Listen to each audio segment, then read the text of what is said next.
History books tell us America entered the First World War to defend democracy, following unprovoked German aggression and the sinking of the Lusitania. It's a narrative of national duty, but the financial ledger books tell a much colder story. These records suggest the Lusitania was stripped of its naval escort and maneuvered into a known danger zone. This specific positioning protected J.P. Morgan's massive failing loans to European powers from a catastrophic default. In his investigation, The Creature from Jekyll Island, G. Edward Griffin identifies the mechanics behind this move as the Rothschild Formula. This diagram illustrates how the formula functions. Financiers maintain a balance of power by actively funding both sides of a conflict. By ensuring no nation achieves a decisive victory too quickly, they prevent debt from being reduced.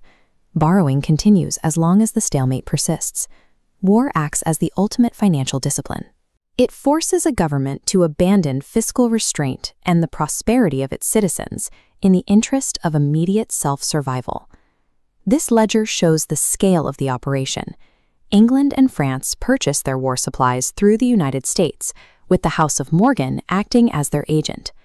Morgan also sold their war bonds, collecting a commission when the money was borrowed and a second commission when it was spent.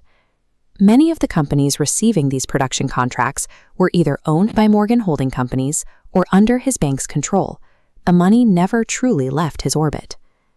This system was threatened by Germany's U-boat campaign, which was sinking 300,000 tons of Allied shipping every week. England was on the verge of surrender, which meant the loans Morgan's investors had financed were about to become worthless. To prevent the default of these bonds, the banking empire needed the neutral United States to enter the war on the side of the Allies.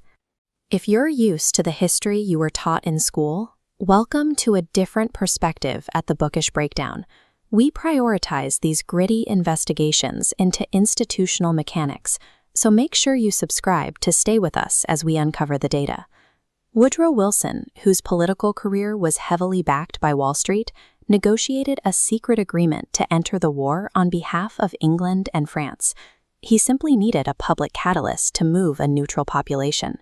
Winston Churchill, who was then First Lord of the Admiralty, oversaw the operations of the Lusitania. While it carried passengers, it was registered as an armed auxiliary cruiser and packed with munitions consigned through J.P. Morgan. The German embassy attempted to publish warnings to passengers in American newspapers, but the U.S. State Department intervened, threatening publishers with libel suits to ensure that the warnings never reached the public. As the ship entered waters known for U-boat activity, Churchill removed the destroyer escort, the Juno. The Lusitania was then ordered to shut down a boiler, reducing its speed and moving it directly into the line of fire. Churchill had previously ordered British merchant ships to ram submarines on site. This directive forced German commanders to remain submerged and fire without warning to ensure their survival. The event was anticipated in private. King George asked Wilson's advisor, Colonel House, what America would do if the Germans sank the Lusitania with Americans on board. House predicted a flame of indignation would carry the country into the war. 4 hours later, the torpedo hit. The initial strike was followed by a massive secondary explosion, not from the torpedo itself, but from the secret cargo of Morgan's munitions detonating inside the hull. 195 Americans died in the sinking. These passengers were used as decoys in a maneuver designed to secure high-level financing. The strategy achieved its objective. Public outrage secured America's entry into the war, sending soldiers into the trenches of the European front. Within days of the declaration, Congress voted $1 billion in credit for the Allies. The first $200 million was sent immediately to England to pay down the market overdraft. To fund this bailout, the newly created Federal Reserve used the Mandrake mechanism. They created the money out of thin air. This chart shows the cost to the American taxpayer. Through the hidden tax of inflation, the purchasing power of the currency dropped by almost 50% to pay for the banking interests.